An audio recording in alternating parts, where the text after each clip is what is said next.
Assalamualaikum warahmatullahi wabarakatuh.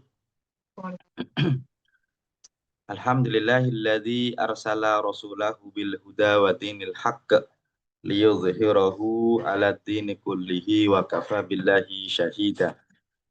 Nusalli wa nusallim wa nubarik ala sayyidina wa maulana Muhammad wa ala alihi wa ashabihi wa man tabi'ahu ila yaumiddin. Rabbi syrah li sadri wa yassir li amri wahlul 'uqdatam min lisani yafqahu qawli amma ba'du. Bapak-bapak, ibu-ibu, jamaah Majelis Formula Hati yang insya Allah pada kesempatan pagi hari ini tak lupa saya mulai dengan berdoa, berharap memohon kepada Allah. Semoga bapak-bapak, ibu-ibu yang hadir pada kesempatan pagi hari ini selalu sehat walafiat, sehat jasmaninya, sehat rohaninya, sehat semuanya, keluarganya sehat, kemudian juga pekerjaannya sehat, ya, tetangganya juga sehat, sehat jasmaninya, sehat sosialnya, yang insya Allah kesehatan itu kita gunakan dalam rangka kebaikan. Salah satunya yaitu di pagi hari ini kita bisa bertemu untuk mengkaji bersama, dan judul kita pagi hari ini adalah barisan sholat, di mana dalam sholat jamaah itu biasanya ada dua pihak. Yang pertama adalah imam, yang kedua adalah makmum. Ya, imam ada karena ada makmumnya, dan makmum ada karena ada imamnya. Dua-duanya tak kalah penting. Hanya saja dalam bab sholat ini nanti kadang-kadang ya ada imam yang di depan makmum, ada imam yang di samping makmum. Ya, makanya kali ini saya akan membahas tema tentang barisan sholat. Yang tema ini nanti kita akan bagi menjadi beberapa subtema. Yang pertama pastinya tentang anjuran dari Nabi untuk rapat dan lurusnya barisan. Terus bagaimana dulu Nabi merapatkan dan meluruskan barisan. Kemudian kita akan bahas juga apakah rapat dan lurus itu harus nempel atau tidak kakinya. Mengingat hari ini bapak-bapak, ibu-ibu, kalau pas lagi sholat, kadang-kadang ada orang yang nempel-nempelin kaki ya kadang-kadang. Ada yang seneng nempelin, tapi ada yang geli ditempelin kakinya. Makanya kadang-kadang ini dua orang ini kadang-kadang ya, ketika sholat di sampingnya itu kadang-kadang suka ini nih, suka nyari-nyari kaki ini kadang-kadang hari ini ya. Yang satu suka nyari kaki, yang satu nggak mau kakinya ditempelin. Terus dulu bagaimana di zaman Nabi, bagaimana ulama dulu membahasnya bagaimana. Kemudian kita akan juga bahas konfigurasi dari barisan, ya, apakah sajadah kita itu menjadi kafling dari sholat kita atau tidak. Apakah boleh kita nginjek sajadah orang lain, karena sajadahnya orang Indonesia itu kadang-kadang besar-besar, beli dapat oleh-oleh ketika haji ya. Cuma kan sajadahnya untuk size-nya orang Arab gitu kan. Kadang-kadang kalau dipakai orang kita itu, kita kadang-kadang agak malu, sungkan kalau kita harus apa? Nginjek sajadahnya orang gitu kan ya. Nah, terus apakah juga termasuk, nanti kita akan bahas juga tentang apa? Kalau makmumnya satu laki-laki bagaimana? Kalau makmumnya dua laki-laki bagaimana? Kalau satu datang kemudian yang satu sudah makmum bagaimana? Kita akan bahas. Termasuk kalau makmumnya itu gabung laki dan perempuan, termasuk makmumnya kalau anak-anak ini berdirinya di mana, kita akan bahas pada kesempatan kali ini dengan judul tentang barisan sholat. Saya di Zoom sudah menyiapkan file PPT yang nanti bisa dilihat ya. Tapi ini kalau untuk yang file PPT hanya bisa dilihat di Zoom ya. Di Zoom. Di sini kita yang pertama akan membahas tentang lurus dan rapatnya soft. Ini yang kita akan bahas yang pertama kali. di mana Nabi itu ketika mau sholat itu sering ya, tidak cuma sekali dan nanti redaksinya banyak, mengingatkan jamaahnya untuk merapikan, meluruskan dan merapatkan barisan. Nanti kita akan bahas banyak sekali hadisnya. Misalnya, kalau kita baca hadisnya yang pertama riwayat Imam Muslim. Di sini dari Abu Mas'ud qala, ya, beliau mengatakan karena Rasulullah Shallallahu Alaihi Wasallam Rasul itu yamsahu mana kibana fis sholati. Ini bahkan tidak cuma ngomong doang, tapi mengusap mangkib ini ya, bahu kami ketika sholat itu, wayakulu, dan Nabi bilang apa? Istau gitu. Ini yang pertama ya. Lurus, wala takhtalifu, dan jangan beda-beda. Fatakhtalifa qulubukum, nanti hatinya kalian akan berbeda. Nah, ini nanti yang nanti menjadi salah satu dalil dari para ulama tentang konfigurasi barisan. Ya, liyalini, ya, liyalini itu maksudnya hendaknya yang di belakang itu mingkum di antara kalian ulul ahlami, yaitu orang yang sudah balik. Artinya kalau bagusnya ya, yang di belakang itu yang orang udah balik wanuha, dan yang yang pinter lah. Artinya dia itu kalau bisa yang yang soleh-soleh, yang dewasa itu yang di belakang Nabi, jangan langsung anak-anak gitu. Summaladina yalunahum, lalu berikutnya summaladina yalunahum gitu. Ini hadis yang pertama, yaitu Nabi bilang istawu wala takhtalifu fatakhtalifa qulubukum, dan tidak cuma ngomong tapi diusap di budana tahu gitu ya. Ada gerakan dari Nabi. Yang pertama itu. Yang kedua, ada juga hadis riwayat Imam Ahmad yang mirip-mirip nih ya. Dari Anas qala karena Rasulullah Shallallahu alaihi wasallam yukbilu alaina biwajhihi. Ini juga Nabi tidak cuma ngadep ke depan tapi dengan wajahnya menghadap kepada kita. Qabla ayyukabbiro, sebelum beliau takbir. Jadi sebelum beliau takbir itu beliau menghadap kepada jamaah dan mengatakan fayaqulu, bilangnya apa? Tarosu wa tadilu, ya, rapatin dan luruskan. Fa ini karena saya arakum, melihat kalian min wara'i zuhri, dari belakang pundakku. Ini yang kedua ya. Kemudian yang ketiga ada juga hadis riwayat Imam Bukhari. Ini juga nanti agak beda lagi ya. Makanya nanti kalau kita pas sholat jamaah kok imamnya kadang-kadang istau gitu kan ya. Nah, ya memang ada hadisnya. Wala takhtalif fatakhtilfa qulubukum, atau tarosu wa tadilu, pernah ya. Kemudian ada juga dari Anas bin Malik, hadisnya riwayat Imam Bukhari ya, dari Anas berkata gini, anin Nabi qala, dari Nabi berkata, bersabda, aqimu sufufakum, ya, rapatkan, luruskan. Akimu itu artinya ya berdiri sih, tapi luruskan barisan kalian. Pak ini karena saya arakum min wara'i zuhri, melihat kalian dari belakang punggungku. Nah ini nanti yang nanti jadi hadis yang jadi tadi yang saya sampaikan nih. Orang sekarang kadang-kadang ada yang menempelkan kan, dan memang ada yang menempelkan.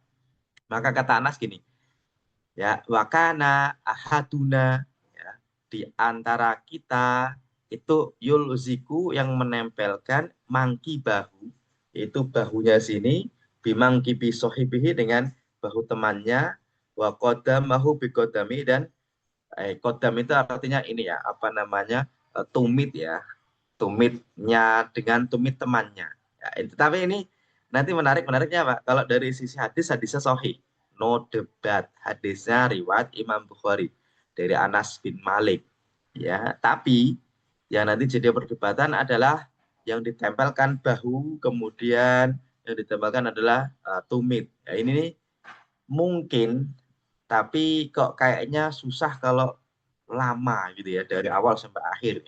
Makanya nanti ulama beda pendapatnya gini. Nah kan itu kan bukan semua sahabat Nabi, tapi di antara kami, kata Anas bin Malik itu, ya, wakana ahaduna gitu ya. Oke ya. Nah di antara kita itu ada yang menempelkan ini nih, bahunya, oke. Kemudian tumitnya, oke. Dan memang ada di zaman Nabi. Tapi apakah maksudnya itu nempelin atau maksudnya adalah lurus itu sendiri? ulama beda pendapat. Ya, kalau hadisnya ada, tapi sahih. Kemudian apakah yang nempelin semuanya atau sebagian? Nah, ini nanti jadi perdebatan. Kemudian ada juga redaksi dari Nabi begini. Haddatsana Anas bin Malik, ya mirip juga nih. Akimu sufufakum wa tarosu. Oke ya. Kalau tadi kan akimu sufufakum doang. Ya, terus ada istawu, ada. Kemudian ada juga tarosu wa tadilu. Ya, redaksinya banyak ya. Kalau yang ini akimu sufufakum, ya. Tegakkan barisan kalian wa tarosu dan rapatkan. Pak ini arakum min wara'i dhuhrikum min wara'i dhuhri, saya lihat kalian dari belakang punggungku. Kemudian ada juga hadis dari Anas juga, redaksinya dari Anas tapi riwayatnya Imam Abu Dawud, Sunan Abi Dawud. Ya, ini nanti ada apa namanya? Ada salah satu hikmah kenapa kita harus rapat dan lurus. Yaitu apa? Nabi bilang rosu gitu kan. Kalau tadi kan tarosu ada. Kalau ini rosu, rapatkan sufufakum barisan kalian. Wa qaribu bainaha dan dekatkan. Wahadu ya dan samakan bil a'naki ya. Unuk itu artinya ini ya, awalnya ini apa namanya belakang leher belakang. Kalau apa namanya onta itu kan punya unuk ya.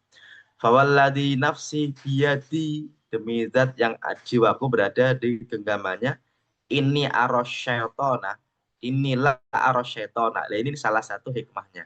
Aku tuh melihat setan, ya. Apa? Ya dahulu masuk min kholalis sofi, di antara sela-sela sof ke anal hadaf. Ini seperti hewan kecil yang lari-lari, ya. Hadaf itu nanti ada yang mengartikan seperti apa ya, anaknya kambing yang kecil yang lari-lari ya.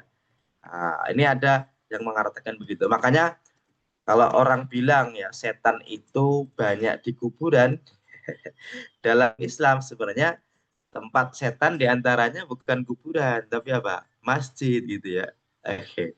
Karena kata Nabi ya, oh aku nih melihat apa setan itu ya lari-lari atau masuk di sela-sela barisan. Ini yang nanti menjadikan alasan kenapa kita harus rapat gitu ya. Walaupun antara rapat dan nempel itu bisa sama, bisa beda ya. Kalau nempel pasti rapat, kalau rapat belum tentu nempel gitu kan ya. Oke ya. Kalau yang nempelin tadi kan ada hadis sahih juga, tapi kata Anas di antara kami, ahaduna gitu. Kemudian yang berikutnya ada juga hadis nih, ya hadisnya apa? Riwayat Imam Abu Dawud dari Anas, ya mirip juga. Karena idza qama ila sholati akhadha biyaminihi summal tafata. Nabi ketika sholat itu menghadap ke apa ya? Ke bagian kanan gitu, terus Nabi noleh. Jadi ke bagian kanan gini, ini contohnya Sofia, ini barisan depan nih. Ya, ini arah kiblat.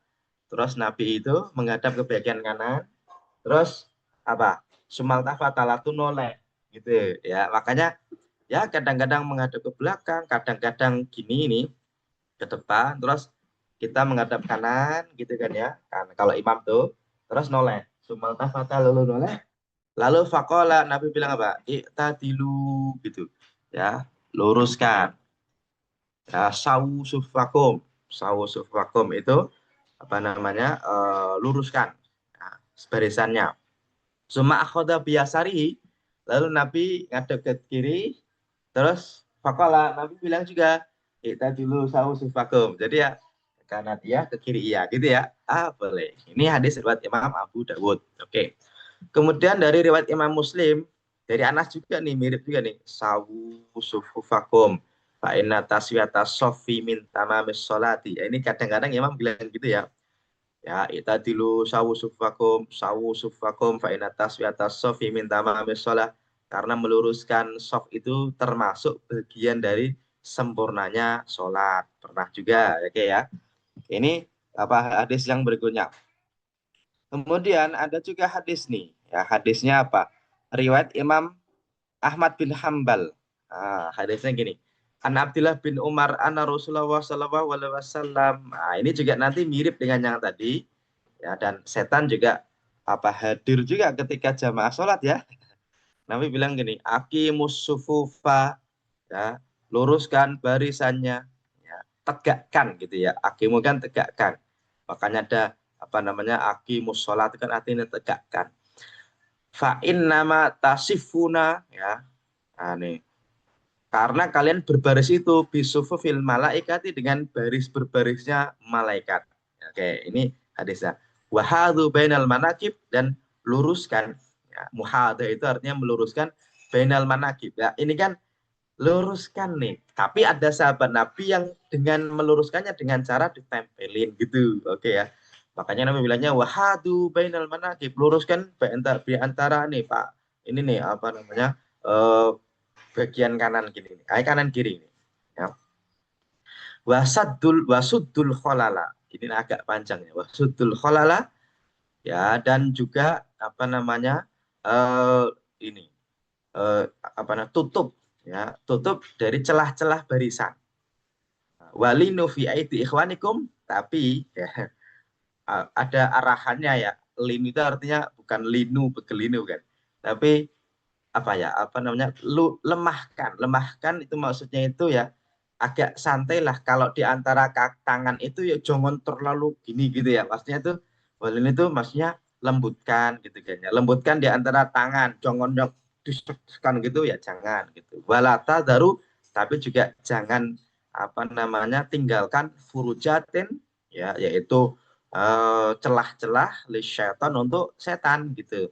Waman wasola dan siapa yang menyambung sofan, menyambung sof ya, maka wasolahu akan menyambungnya. Ya, waman kota siapa yang memutus soft, kota akan memutusnya. Ini tentang larangan untuk memutus soft. Oke. Kemudian, ah ini juga nanti ya yang mirip dengan yang tadi kan, jangan kalian tinggalkan celah-celah untuk setan gitu kan ya. Oke, makanya hadis tentang arahan Nabi ketika mau sholat, biar jamaknya itu lurus, biar jamaknya rapat itu banyak. Oke. Tapi kalau yang nempel itu memang ada hadis dari Anas bin Malik, tapi bukan beliau sendiri ya. Nah, tapi dari beliau melihat sahabat Nabi gitu.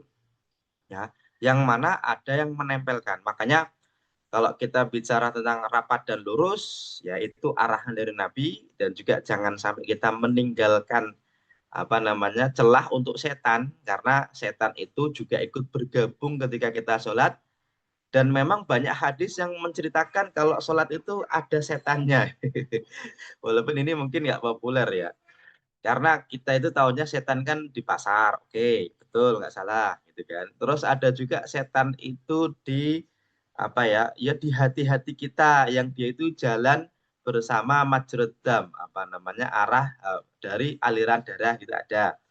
Cuma memang apa ya keilmuan kita tentang setan ini di Indonesia ini memang kecampur-campur dengan hantu ya teman-teman ya, bapak-bapak, ibu-ibu ya. Kenapa? Karena di kita itu seolah-olah itu ya yang nakut-nakutin, yang kayak apa pocong lah gitu kan, terus ada babi ngepet itu kan setan ya. Padahal itu kan hantu. Emang bedanya apa? Beda di dalam bahasa Arab itu hantu itu bahasa Arabnya bukan syaiton tapi syabah. Ya ghost kalau dalam bahasa Inggrisnya kan ya bukan devil ya atau evil ya itu sebenarnya kan tampilan-tampilan yang tampak di mata yang bisa jadi halusinasi dan lain sebagainya makanya dalam Islam itu setan itu bukan tugasnya menakut-nakutin orang nggak berani pipis nggak berani di rumah sendiri bukan itu tugasnya sutradara film-film setan ya karena ternyata setan itu tugasnya menjauhkan orang dari Allah. Ya, itu tugas utamanya. Tapi kalau orang Indonesia kok lihat setan, kok dia istighfar, astagfirullah. Ya, terus malah baca Quran loh. Berarti tugasnya setan malah mendekatkan dia kepada Allah dong, gitu kan ya.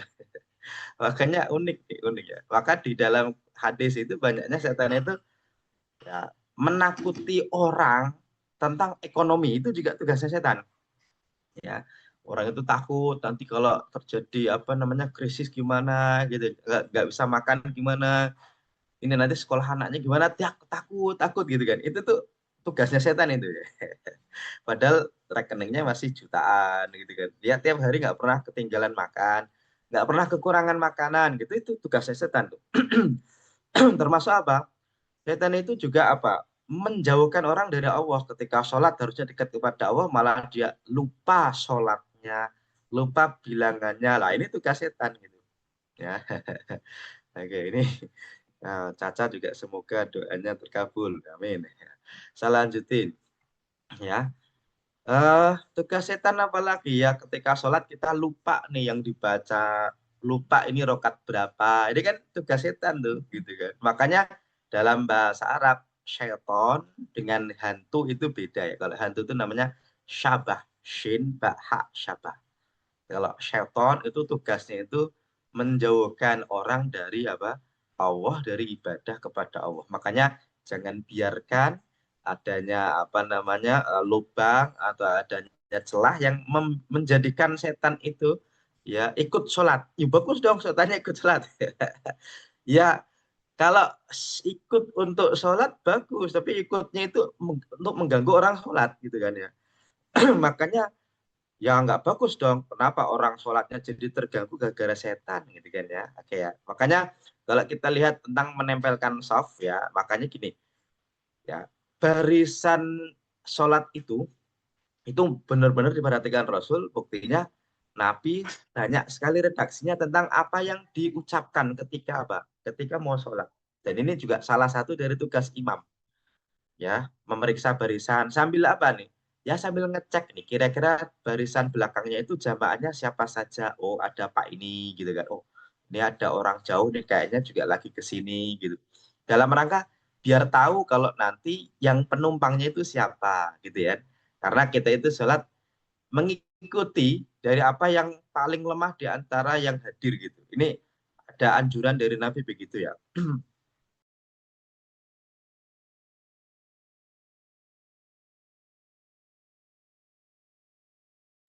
Makanya kalau kita sholat, kalau belakang kita tahu, oh Pak ini ikut, oh jamaahnya lumayan apa kuat lama-lama semua nih, oh ya udah bagus, berarti sholatnya bisa agak lama gitu. Ini nih biar tahu nih imamnya itu tahu model jamaahnya gitu. Nanti biar apa? Biar jamaahnya senang diimami, terus besok wah imamnya itu lagi senang gitu kan, dan dia senang ke masjid. Karena banyak juga orang itu yang apa? Yang apa namanya menjadikan orang itu malah jauh dari masjid.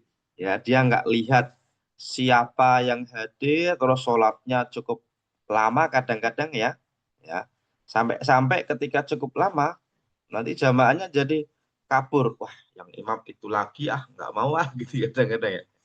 Oke, makanya apa namanya ada orang yang dianggap Nabi itu sebagai munafir. Munafir itu apa? Menjadikan orang kabur namanya munafir.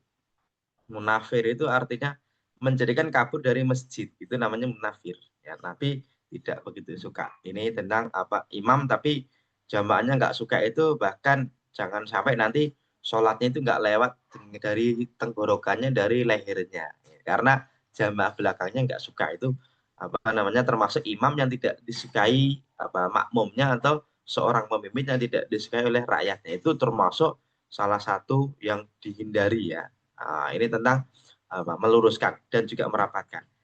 Hanya saja ya, buat ibu-ibu, buat bapak-bapak yang punya sajadah ya, sajadahnya juga apa ya, tidak menjadi kapling sholat ya. Ini yang nanti kadang-kadang ini nanti jadi apa ya? Kita itu kadang-kadang agak sungkan ketika ibu-ibu, bapak-bapak ke masjid bawa sajadah yang besar. Kalau sajadah besarnya untuk berbagi kepada sesama bagus. Cuma kadang-kadang nih tidak berbagi kepada sesama satu padahal sajadahnya itu ukurannya orang Arab gitu kan ya. Ya kalau kita ini sajadahnya nggak gede-gede, yang kita ini ukuran orangnya itu nggak tinggi, nggak besar, ya sajadahnya menyesuaikan gitu. Tapi kalaupun ada orang yang punya sajadah yang besar, ya maka ya berikan kesempatan kepada orang untuk sholat di sampingnya dengan nyaman, ya untuk ikut menginjek sajadahnya juga boleh ya. Atau kalau memang besar dan ternyata kanan kiri kita nggak bawa sajadah, kita bisa berbagi sajadah kan. Ya walaupun cuma sekadar berbagi sajadah, tapi itu kebaikan dan jangan kita anggap remeh kebaikan sekecil apapun. Karena bisa jadi ya, kebaikan kecil itu malah ikhlas, malah betul-betul lillahi ta'ala, dan ketika lillahi ta'ala Allah ridho, ketika Allah ridho, semua dosa kita kan bisa diampuni, semua hajat kita kan bisa terkabul gitu kan ya. Ini nih kalau kita bicara mengenai sajadah. Jadi jangan sampai kita tinggalkan ya, apa namanya, sela-sela, membiarkan celah-celah itu untuk setan gabung di barisan. Kenapa? Karena yang datang ke masjid tidak selalu orang baik, ada yang mau jamaah, ada yang mau nuker sendal, ada yang mau ngambil kotak amal, kan ada tuh ya. Yang mau sholat juga banyak, tidak cuma yang mau sholat, tapi ada yang mau mengganggu, yaitu setan tadi. Oke. Kemudian setelahnya kita akan bahas tentang apa? Tentang menempelkan kaki. Ini tadi kita udah singgung ya tentang apa? Dilarang untuk meninggalkan celah yang cukup panjang, yang cukup apa namanya, cukup besar, sehingga nanti setan bisa menggoda manusia dari celah-celah itu. Ya, tetapi juga ada nih arah Nabi untuk rapatkan gitu kan ya. Lurus, oke. Rapat bagaimana dong? Karena kadang-kadang ya bab rapat ini nanti ada yang nempel-nempelin sampai nyari-nyari kaki, ada nggak mau dicari kakinya nih, gitu kan. Makanya kadang-kadang, ah nggak nyaman lah sholat di samping dia, kenapa? Geli gitu kan ya. Tapi juga ada yang, wah ente itu disuruh rapat kok nggak mau. Bukan rapat ngomong-ngomong bukan ya, rapat sholat kok malah nggak mau, malah apa namanya, malah kakinya hilang-hilang mulu gitu kan ya. Gini, oke ya, pelan-pelan. Pelan-pelannya, Pak. Kadang-kadang ada orang yang sholatnya itu, apa ya, barisannya itu renggang banget, ada. Ya, walaupun kadang-kadang yang tertuduh itu masyarakat tradisional. Yang suka dituduh, "Wah, ini orang tradisional," atau sebut saja orang NU. Sukanya itu, apa namanya, barisannya itu, apa, celahnya besar-besar, tertuduh ya. Ya oknum, okelah, kita nggak usah terlalu framing ya, biarin gitu ya. Karena orang kalau sudah framing itu kan nanti pasti ada yang nggak terima gitu kan ya. Oke, ada oknum, oke, pasti itu. Tapi yang nempel-nempel itu yang tertuduh oknum Salafi ya kan, dari ada ya, wah ini Salafi nih, Albani nih. Ya memang ada gitu. Tapi ya nggak semua Salafi begitu, dan juga nggak semua tradisional ini juga begitu gitu kan. Jadi ya ada gitu. Ya kalaupun oknumnya banyak ya memang ada. Dan memang ini yang perlu kita luruskan, jangan terlalu kanan, jangan terlalu kiri, ya, jangan terlalu kanan tuh nempel terus, jangan terlalu kiri, regang terus gitu kan, ya. Tapi kan bilangnya lurus, rapat gitu, tapi nggak bilang tempelin gitu. Oke ya. Dan memang ada salah seorang sahabat Nabi yang menempelkan. Ya, hadisnya ada dua nih, sama-sama sahih. Yang pertama hadisnya riwayat Imam Bukhari, sahih dong gitu. Cuma masalahnya bukan sahihnya ya. Kita kadang-kadang terjebak kepada kan sahih hadisnya, selesai dong. Oh, tidak. Sahih hadisnya itu hanya cerita ini valid loh dari Nabi gitu. Oke, hadisnya apa? Gini, saya bacakan pelan-pelan ya. An Anas bin Malik, dari Anas bin Malik, anin Nabi Shallallahu alaihi wasallam, dari Nabi Shallallahu alaihi wasallam qala, Nabi bilang gini, aqimu sufufakum, luruskan barisannya. Aqimu itu artinya tegakkan, ya. Sufufakum fa inni arakum min wara'i zuhri, aku melihat kalian dari belakang punggungku. Wa kana ahaduna. Nah, ini cerita dari Anas bin Malik nih. Anas berkata, salah seorang di antara kami yulziku mangki bahu, menempelkan bahunya dengan bimangki pisohibi, dengan bahu saudaranya. Bahunya itu tempelin. Ya. Kata Anas, aku melihat di antara kita itu ada yang menempelkan. Di antara kita ya, ahduna itu berarti bukan kuluna ya, tapi salah seorang di antara kita. Wa qadamahu bi qadamihi, dan telapak kakinya dengan telapak kaki saudaranya, walaupun qadam itu artinya telapak kaki ya, tapi yang enggak telapak kaki yang bawah kan ya. Artinya di telapak kaki itu ditempelin. Tapi bukan arahan Nabi langsung tempelin.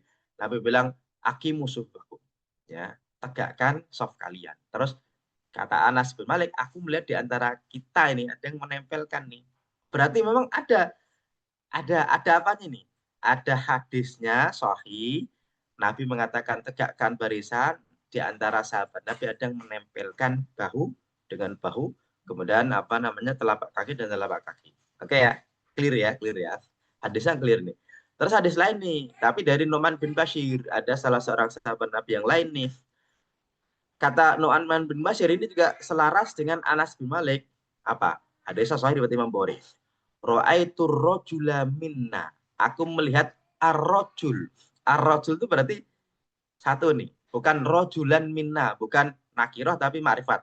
Aku lihat seorang laki-laki, ya kalau tadi kan kata Anas ahaduna, kalau ini ar-rojula minna di antara kita, ya apa yulziku ka'bahu bi ka'bi sahibihi. Lah ini nih redaksinya agak apa namanya spesifik, bukan telapak kaki tapi tumit. Ya kata Nu'man bin Bashir, aku melihat ya di antara kita itu ada yang ya menempelkan tumit ya atau mata kaki atau tumitnya. Kalau Ka'bun itu artinya mata kaki ya, itu dengan mata kaki saudaranya. Ada gitu kan.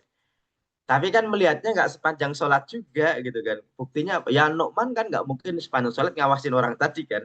Anas juga nggak mungkin mengawasi orang tadi. Ya ada ketika Nabi bilang tegakkan barisan gitu kan. Nabi mengatakan seperti itu. Terus wah, saya juga melihat tuh orang menegakkan itu dengan cara nempelin tadi. Makanya dalam memahami hadis ini, ya, masalahnya bukan hadis sahih atau tidak, bukan. Tapi bab tentang apa? Memahami hadis sahih. Dan yang namanya pemahaman itu bukan hadis. Ya, namanya aja pemahaman terhadap hadis. Seperti ada Quran, ada tafsir Quran, gitu ya. Kalau tafsir Quran bukan atau bukan? Bukan, gitu kan. Itu tafsir Quran. Walaupun tafsir Quran ada yang dengan Quran, ada yang dengan hadis, gitu. Makanya Nasruddin Al-Albani dalam kitabnya ya Silsilatul Hadis As-Shahihah itu beliau termasuk cukup apa nih? Keras nih. Menolak orang yang mengatakan menempelkan itu hanya untuk meluruskan. Tolak tuh omong beliau. Makanya beliau mengatakan gini, ini dalam konteks beliau berdebat ya. Wa qad angkara, ini kata siapa? Al-Albani ya dalam kitabnya Silsilatul Hadis As-Shahihah. Dan teman-teman kita yang salafi itu kadang-kadang memang memakai kitab ini ya. Qad angkara ba'dul katibin. Nah, ini nih beliau menyindir penulis buku ya. Dan sebagian penulis kitab zaman ini fil asril hadir mengingkari hadal ilzaq, mengingkari ilzaq ini, menempelkan ini. Sebagian penulis kitab itu mengingkari penempelan ini. Kata beliau apa? Wa za'ama annahu hayatun zaidatun alal warid. Orang tadi menyangka kalau menempelkan itu hanya tambahan ya dari apa? Dari apa yang ada dalam hadis. Fiha ihol fitat bi sunnah, dan itu dianggap terlalu ya, terlalu apa nih? Terlalu uh, dalam menerapkan kesunahan. Ya, makanya beliau mengatakan wa za'ama anal muroda bil ilzaki ya. Orang ini nih menyangka menempelkan itu hanya apa nih? Menganjurkan ya untuk menutup kholal atau menutup celah, lah hakikatul ilzak tidak betul-betul menempelkan, kata beliau gini. Nah ini nih dibantah sama Albani gini, wahada taktilun il ahkamil amaliyah, ini adalah taktil, pengingkaran terhadap hukum-hukum amaliyah. Yushbihu, menyerupai, tamaman, serupa persis, taktilos sifat ilahiyah, mengingkari sifat-sifat ilahiyah. Wah ini kan disamakan nih, mengingkari sifat amalia dengan menyamakan dengan mengingkari sifat apa? Sifat ilahiyah. Bal hadza aswa minhu, bahkan lebih jelek lagi. Ya boleh lah, orang itu beropini boleh lah. Tapi kan ini opini dari Al-Albani gitu aja kan, slow aja gitu kan, nggak usah khawatir gitu. Ini kan mengingkari seperti mengingkari sifat ilahiyah gitu kan. Ya, ya oke lah gitu. Tapi apakah betul ada hadisnya? Betul, saya atau tidak sahih. Tapi anjuran Nabi apa? Aqimu sufufakum, tegakkan saf kalian. Dan ada di antara kita dari sekian sahabat Nabi ada yang menempelkan, gitu kan ya? Oke ya, clear kan ya? Clear ya. Al-Albani, oh itu betul-betul nempelin, emang betul. Tapi yang nempelin satu atau banyak, gitu. Hadisnya kan cuma di antara kami, gitu kan? Dan itu redaksinya apa ya? Tidak mengalami perbedaan, walaupun yang menceritakan dua orang, Anas bin Malik, Nu'man bin Bashir. Itu kan dua orang tuh. Dan itu presisi ya redaksinya ya. Kalau Anas bin Malik mengatakan bahkan ahaduna di antara kita. Ya, kalau apa namanya Nu'man bin Bashir roa itu arrojula minna ya. Ya, kalau roa itu rojula minna itu redaksi dari Nu'man bin Bashir. Makanya ya ulama ulama lain ya ada yang sepakat, ada yang nggak sepakat. Contohnya siapa? Syekh Bakar Abu Zaid ini juga ulama-ulama di Saudi nih, yang pernah jadi imam di Masjid Nabawi, salah seorang anggota dari Hayat Kibarul Ulama di Saudi ya. Bahkan nanti ulama Saudi itu yang nggak begitunya harus nempel. Nanti kalau bapak teman-teman atau lihat ya nanti kalau di apa namanya siaran langsung di Masjid Nabawi gitu ada Masjidil Haram, kadang-kadang mereka ya yang nggak harus nempel banget itu ya. Tapi bukan berarti lantas celahnya itu lebar banget ya enggak juga gitu ya. Karena Syekh Bakar Abu Zaid ketika menuliskan dalam kitabnya La Jadi Fi Ahkamis Shalah, dan kayaknya beliau yang disindir nih, kayaknya yang disindir oleh siapa, Al Albani tadi ya, kayaknya ya. Yang disindir tadi ya di antara penulis zaman itu kayaknya dia ya. Oke, apa nih? Kata Bakar Abu Zaid gini, wa ilzakul katifi, ya, menempelkan bahu bil katifi kepada bahu temannya, fikul likiyamin, setiap berdiri adalah takallufun. Takalluf itu artinya memberat-beratkan, zohirun yang nyata, wa ilzal kurukbah, dan menempelkan rukbah dengkul atau lutut, birukbah dengan lutut itu mustahil. Wa ilzaqul ka'bi bil ka'bi, dan menempelkan mata kaki dengan mata kaki itu fihi minat ta'adzuri wa takallufi wal ma'ana wa tahaffuz wal istighal bihi fi kulli rakatin ma huwa bayyinun dhahirun. Itu seperti itu susah dilakukan gitu ya. Susah dilakukan tuh sepanjang sholat kok menempelkan mata kaki ya, itu susah itu gitu. Nah, ini makanya oleh beliau dianggap itu secara logika coba aja sepanjang sholat seperti itu kan susah. Makanya di zaman Nabi itu enggak semuanya, salah satu di antara kami gitu yang dilihat oleh Anas bin Malik dan Nu'man bin Bashir ya. Makanya di sini fahadha fahmus sahabiyyi, itu adalah pemahaman dari salah seorang sahabat Nabi fit taswiyati, dalam meluruskan barisan, yaitu al istiqomah wasadul kholal, dan menutup sela-sela, lal ilzak, bukan menempelkan bahu ya, wa ilsok al manakib, ya, menempelkan mata kaki, wal kiab, dan juga ini bahu dan mata kaki. Maka dari itu fauzaharu anal murada, maka tampak yang dimaksud dari hadis tadi apa? Yaitu al-has, menganjurkan untuk ala sadil kholali, untuk menutup sela-sela barisan, wastiqomatus sofi, dan juga istiqomah barisannya, watak diluhu, dan betul-betul meluruskan lah hakikatul ilzak wal ilsak, tidak betul-betul nempel dari berangkat ke pulang, dari awal sholat ke akhir sholat. Ini kata Syekh Bakar Abu Zaid. Kemudian yang berikutnya kata siapa nih? Syekh Utsaimin ya. Syekh Utsaimin nih juga menyebutkan hal yang mirip. Syekh Utsaimin nih, kata beliau apa? Beliau itu pernah ditanya ini, dan nanti kalau bisa dicek ya dalam kitab Fatwa Arkanul Iman tadi ya. Beliau menyebutkan begini ya.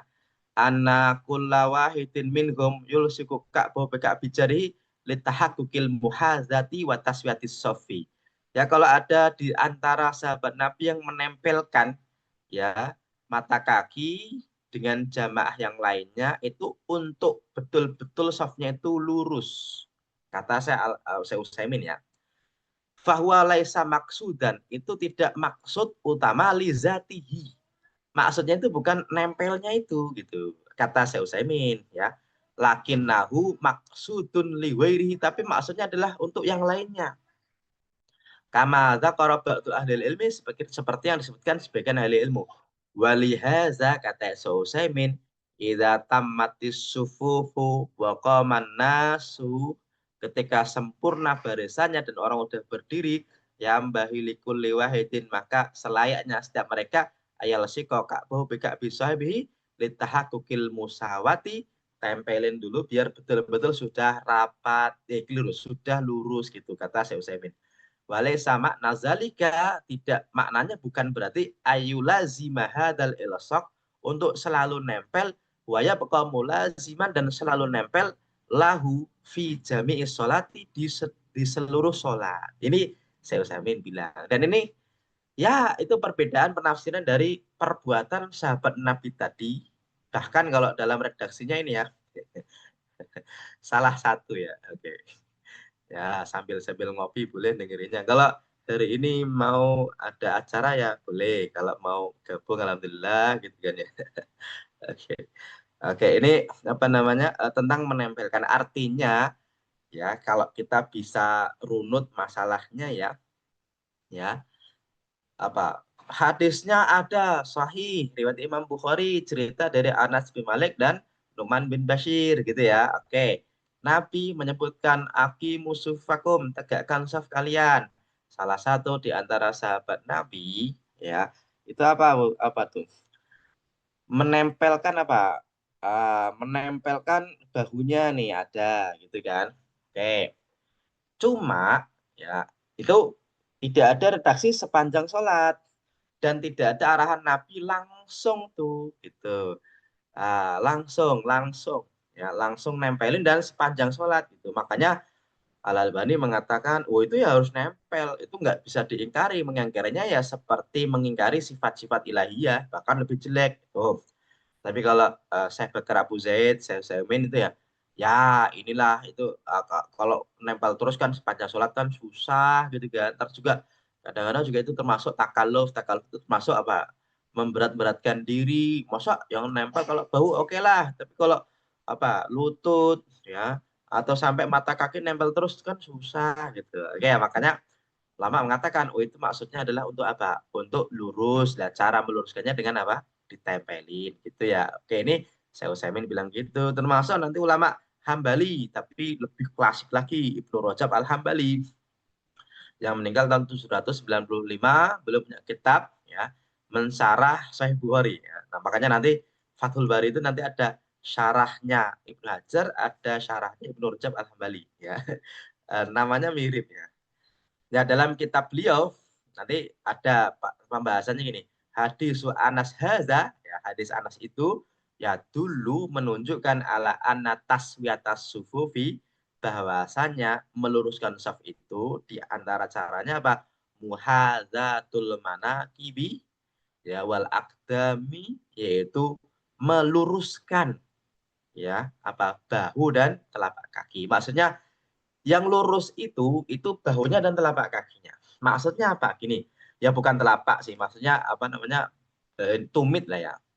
Makanya kalau kita sholat, orang itu kan kadang-kadang ya ketika berdiri, kadang bahunya sama tapi perutnya nggak sama. Perutnya offset ya. Oke. Nah, kalau yang offset itu hidungnya berarti mancung dong. Oke. Ada yang apa tumitnya sama tapi apa ukuran kakinya itu panjangnya nggak sama. Ada ya. Ada yang kakinya itu 45 coba ada ya. Ada yang ukurannya itu 38 ya, mini ya. Oke. Lah kalau yang disamakan itu ujung depannya itu nanti belakangnya nggak selalu sama gitu. Makanya yang disamakan itu untuk lurus adalah yang bagian apa? Belakang, tumit atau bagian bahu. Wah, itu apa? Ini lurus tuh gitu. Kenapa? Karena gini, nanti biar teman-teman, aduh ini mohon maaf kalau yang di TikTok ini nggak kelihatan karena saya juga live dari TikTok ini. Terima kasih yang telah hadir juga nih. Ya. Nah kalau di Zoom kelihatan nih saya pakai apa namanya pakai ini pakai share screen nih. Kalau nanti teman-teman juga bisa cek sendiri di apa internet lah banyak nanti tentang apa namanya model Masjid Nabawi zaman dulu ya. Nanti bisa dilihat Masjid Nabawi itu kan zaman dulu sangat sederhana kan kotak, kemudian ada apa namanya temboknya muter gitu kan ya. Kemudian ada pintunya tiga, ada depan, samping, samping, dan juga ada pintu menuju rumahnya Nabi gitu. Oke ya.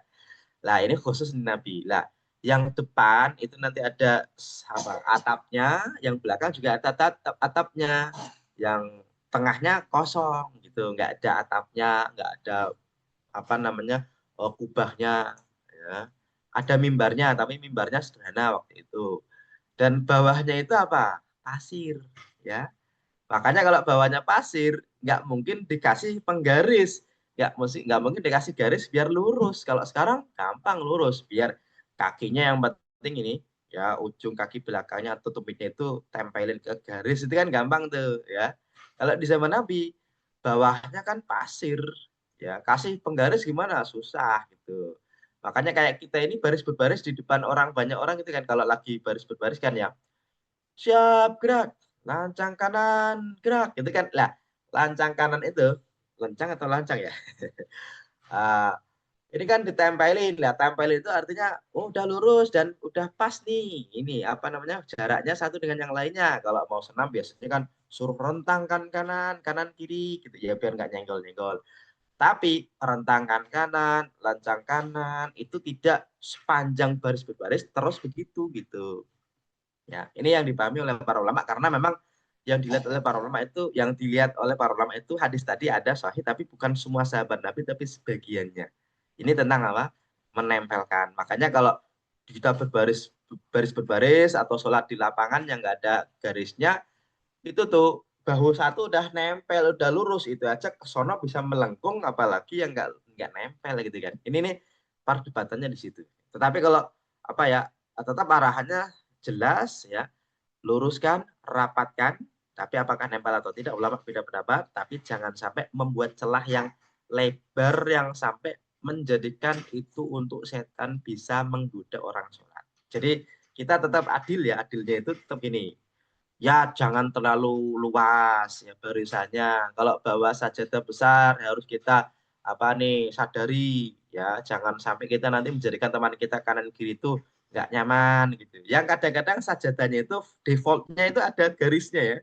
Kan ada sajadah yang modelnya itu ada yang sudah ada kaflingnya masing-masing kan ada tuh. Nah ini nanti lah garis sajadah itu bukan tanda kafling sholat ya. Itu hanya sekedar memudahkan saja karena kalau dituruti atau ikut garis tadi itu bisa jadi betul-betul apa? Betul-betul nanti renggang gitu. Itu ada arahannya. Jangan gitu. Oke, berarti kita harus apa ya fair juga ya. Artinya jangan terlalu renggang, oke ya. Tapi juga kalau nempel silakan, kalau nggak nempel nggak apa-apa karena memang arahnya Nabi itu rapatkan, luruskan, tapi tidak apakah harus nempel atau tidak ulama beda. Oke, saya akan lanjutkan di tema yang lain. Nah, kita nanti akan buka sesi tanya jawab di jam karena acara kita nanti sampai jam 7 ya kira-kira ya. Nanti jam 6:50 kita akan buka sesi tanya jawab ya. Kemudian konfigurasi barisan ya. Orang itu sholat jamaah kadang-kadang imamnya laki-laki, kadang-kadang imamnya perempuan ya. Kadang-kadang imamnya laki-laki, jamaahnya laki-laki. Kadang-kadang imamnya perempuan, jamaahnya perempuan.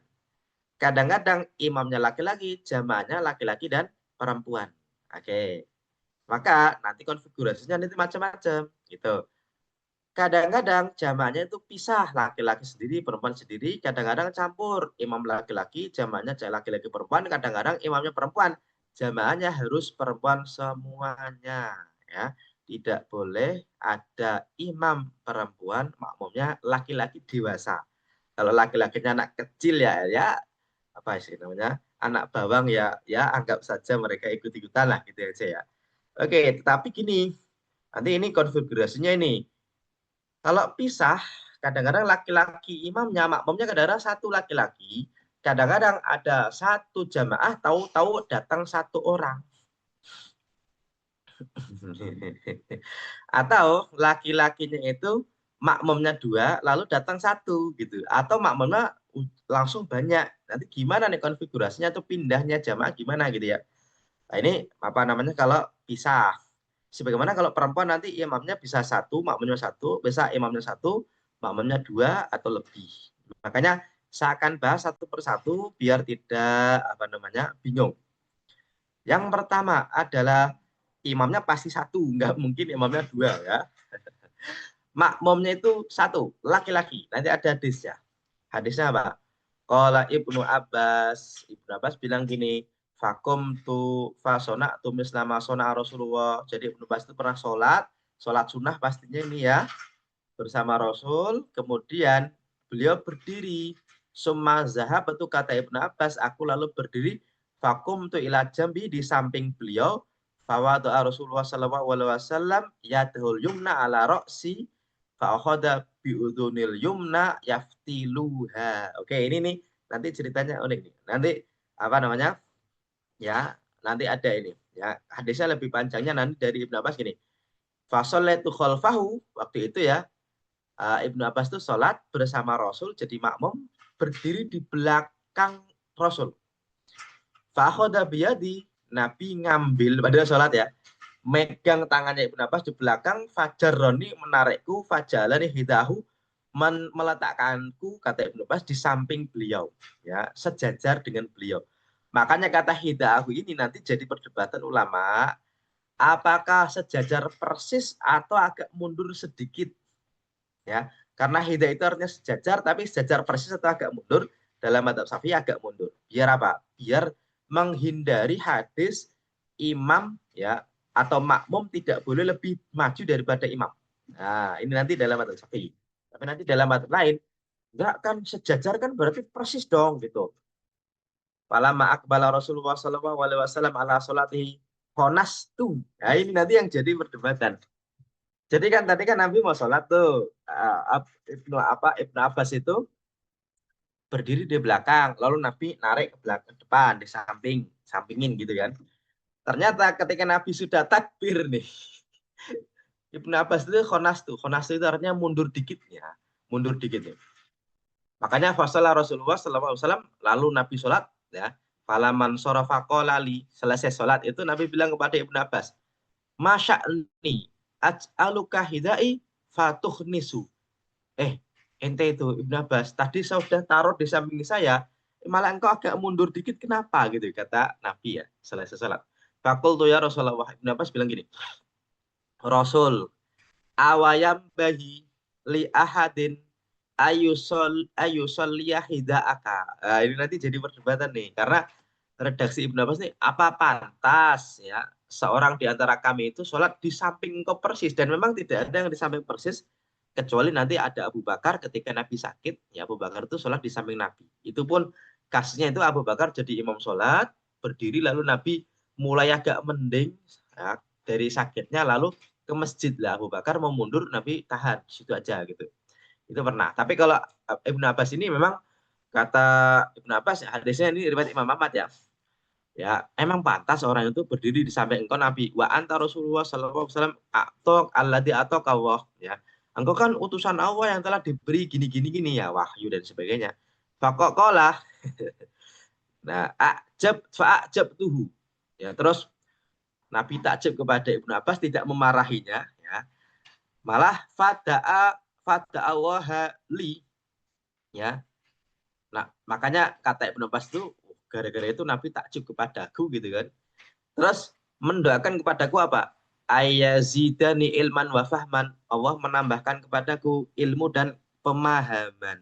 Nah, ini nih apa, makanya dalam madzhab Syafi'i dua-duanya dipakai ya, dua-duanya dipakai itu maksudnya yang berdiri di samping Nabi ya, tapi waktu itu ya Ibnu Abbas itu padahal udah ditarik di samping beliau, malah agak mundur sedikit gara-gara emang pantas orang itu di samping beliau, di samping engkau kok berdiri sholat, itu emang pantas. Makanya dari sini gini, ya kan Ibnu Abbas kan kepada Nabi, berarti beliau menganggap nggak pantas. Tapi kalau kita kan, imam kita kan bukan Nabi, gitu. Ini kan perdebatan di situ ya. Makanya kalau makmumnya satu di samping persis boleh, yang penting tidak lebih maju daripada imam, agak mundur dikit ya nggak apa-apa, karena juga pernah dilakukan oleh siapa? Ibnu Abbas ketika sholat menjadi makmumnya Nabi. Ya, oke. Yang berikutnya, kalau ini makmumnya satu, ya. Kalau imamnya laki-laki satu, makmumnya dua, bagaimana? Ini memang ada hadisnya dari Jabir, kalau itu hatakum tu anyasari Rasulullah Shallallahu Alaihi Wasallam. Jabir ini memang orang dekat Nabi ya, asisten lah. Jabir itu pernah sholat berdiri di samping kiri nanya Nabi. Ya. Fa'akhoda biyadi, Nabi megang tangannya Jabir, kemudian fa'adaroni, muterin Jabir hatta akomani anyaminihi. Ya, terus dari samping kiri diputer ke samping kanan. Padahal itu apa namanya ketika sholat. Lalu datang Sumaja Jabar bin Sohor fatawaddu'a. Lalu datang Jabar bin Sohor. Sumaja fakoma an yasari Rasulillah. Lalu datang berdiri di samping kiri Rasul. Jadi tadi Jabir berada di samping kiri, sama Nabi diputerin ke samping kanan gitu kan. Lalu datang Jabar berdiri di samping kiri Rasulullah Shallallahu Alaihi Wasallam.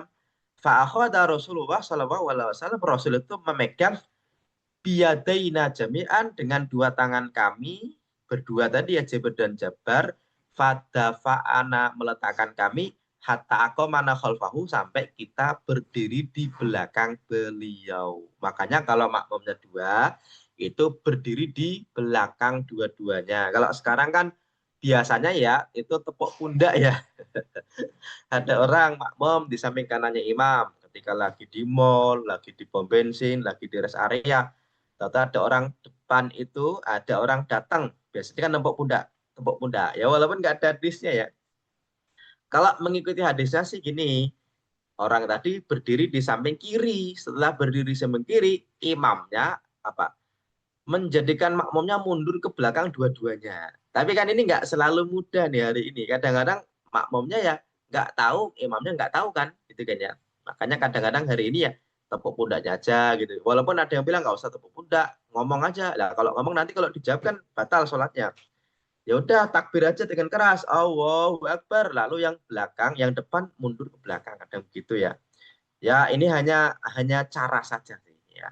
Yang dulu kalau caranya Nabi itu jabarnya berdiri di samping kiri, jabirnya sudah dari dulu tadi ya, berdiri di samping kanan, lalu kedua tangannya dipegang sama Nabi, mundurin ke belakang, dua-duanya mundur ke belakang. Oke, pernah, pernah. Tapi pernah juga nih, ini agak beda lagi nih, hadisnya sahih riwayat Imam Muslim, dari Al-Aswad, dari Al-Qamah, dan dari Aswad dan Al-Qamah, mereka mengatakan ini Al-Qamah dan Al-Aswad ini tabiin ya, murid dari Ibnu Mas'ud. Kalau tadi kan Ibnu Abbas, kalau ini Ibnu Mas'ud. Bahwasanya Al-Aswad dan Al-Qamah itu sholat di rumahnya Ibnu Mas'ud. Ini tidak disebutkan sholat apa ya, pasti ini biasanya sholat sunnah nih. Faqala asollah haulai khalfakum faqulna la qala faqumu fasallu falam ya'muruna bi adzanin wala iqamah. Ya, Ibnu Abbas itu mohon maaf ya, menceritakan gini. Oh, waktu itu ya. Waktu itu ya kita itu kata Al Aswad dan Al Qamah itu bilang, nih kalau di apa namanya TikTok saya ini 5 menit lagi selesai karena dibatasi nggak lebih dari 1 jam 10 menit ya, mohon maaf ya. Ya, kalau di Zoom lanjut terus, ya insya Allah. Ya, kalau di sini nih, ya, Al Aswad dan Al Qamah itu sholat di belakangnya Ibnu Mas'ud. Hadisnya sahih nggak? Sahih. Gitu. Makanya kadang-kadang ulama beda itu bukan karena nggak tahu hadis, ya. Ulama kalau nggak tahu hadis gimana, gitu kan? Ulama udah tahu semuanya, udah tahu. Bahkan apa namanya kita kita tahu satu, ulama sudah tahu semuanya, gitu. Makanya ulama itu kadang-kadang beda pendapat karena memang nggak ada hadisnya, atau ada hadisnya tapi pemaknanya berbeda, atau kadang-kadang ada dua hadis tapi redaksinya beda-beda. Makanya kalau ini dari Ibnu Mas'ud ya, Ibnu Mas'ud itu apa namanya bilang begini, falam ya'muruna bi'adzin wala iqamah, ini kata Aswad dan Al-Qamah ini, qala wa dhahabna linakum khalfahu, kita itu berdua pengen sholat di belakangnya beliau gitu kan. Fa akhadha bi aitina fajala ahaduna lalu. Ini kayak kebalikannya ya. Ibnu Mas'ud itu malah megang kedua tangan nih, kedua tangan kami, menjadikan kami berdua Al Aswad dan Al-Qamah itu di samping kanan dan kiri beliau, ya. Makanya ini nanti jadi agak-agak gimana gitu ya. Sampai-sampai nanti dalam hadis lain ya, apa ya? Summa ja'alahuma baina fakhidaihi falamma shalah, selesai salat. Ternyata kata Ibnu Mas'ud, kalau tadi kan Ibnu Abbas, kalau ini Ibnu Mas'ud ya. Kalau tadi kan ada Jabir dan Jabar. Oke, Jabir dan Jabar berdiri di depan, di samping kanan kiri, dimundurin sama Nabi. Tapi Ibnu Mas'ud malah yang sudah mundur ditarik ke depan. Setelah selesai sholat, kola hakaza, kata Ibnu Mas'ud ini. Hadisnya sahih dari Imam Muslim. Seperti inilah fa'ala Rasulullah sallallahu alaihi wasallam, Rasul melakukannya. Lah, yang dilakukan Rasul yang mana nih gitu kan. Makanya ini yang nanti jadi perbedaan pendapat. Kenapa? Semuanya apa nih? Mengaku ini Rasul begini nih, ngaku begitu. Makanya terus gimana dong Pak Ustadz? Ya udah gini aja. Ketika sholat ya kok makmumnya dua, di belakang dua-duanya bagus, hadisnya sahih dan itu dilakukan oleh Rasul sendiri. Tapi kalau berdiri di samping kanan kiri boleh, kata Ibnu Mas'ud, Rasul juga begitu gitu ya. Boleh, bagus, nggak apa-apa. Tapi kalau mundur dua-duanya bagus karena Rasul juga memundurkan Jabir dan Jabar tadi dan hadisnya sahih. Oke ya. Ini kalau makmumnya berapa? Dua. Ini sudah ada resen dari Bu Yuli tapi baru jam 6.40. Saya lanjutin sampai jam 6.50 dulu nggak apa-apa ya Bu Yuli ya. Oke. Selanjutnya kalau ini makmumnya dua, tapi kita masih membahas tentang makmum imamnya laki-laki ya. Kita belum masuk kepada imamnya perempuan. Nah, kalau imamnya satu laki-laki, makmumnya banyak bagaimana? Lah, ya jelas lah gitu ya, yaitu yang di belakang semua makmumnya gitu ya.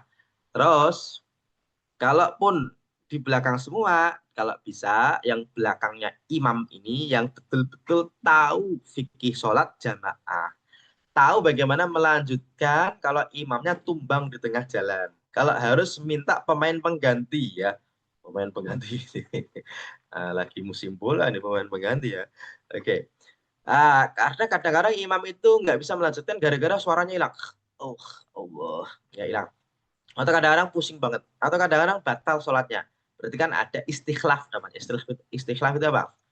Makmum dimajukan oleh imam biar menggantikan posisinya imam. Itu namanya apa? Istikhlaf. Oke ya. Nah, di sini nih yang paling belakang imam kata Nabi liyalini ya minkum ulul ahlami wanuha yang belakangku itu orang yang dewasa-dewasa nih ulul ahlam itu artinya sudah balik wanuha dan yang memang tahu nih ya tahu ilmunya biar apa ya biar tahu nih kalau ternyata nanti ya ada masalah dalam sholat kalau ternyata imamnya lupa berapa gerakannya berapa rokaatnya lupa apa yang dibaca atau batal itu belakangnya tahu gitu. Sumaladina yalunahum, sumaladina yalunahum. Makanya dari hadis ini nanti ulama gini, yang depan dewasa, belakang itu anak-anak, belakangnya ibu-ibu. Tapi kalau belakang anak-anak dijadikan satu, ini nanti harus hati-hati. Hati-hatinya Pak. Jangan-jangan mereka menyusun kekuatan bersama. Karena anak-anak kalau dibariskan belakang itu kadang-kadang, mereka itu kalau pas kita sholat, ini mereka rame, perang-perangan gitu kan. Kayak apa Ukraina lawan Rusia, gitu kan, Amerika lawan Iran gitu, perang tuh dari Selat Hormuz tuh perang tuh. Dan ketika rokok ada yang satu nyenggol, jatuh semua, ramen gitu. Menjelang tasyahud akhir, diam semua. Wah, ini bapak-bapaknya itu sudah segeram. Siapa yang ramai? Kok ada diem? Atau kadang-kadang sebelum salam mereka kabur, kabur. Ini kalau di belakang semua ya. Uh, Makanya dan ini jadi masalah nih. Jadi masalah itu maksudnya apa? Gini. Wah, jangan gitu ya. Artinya apa?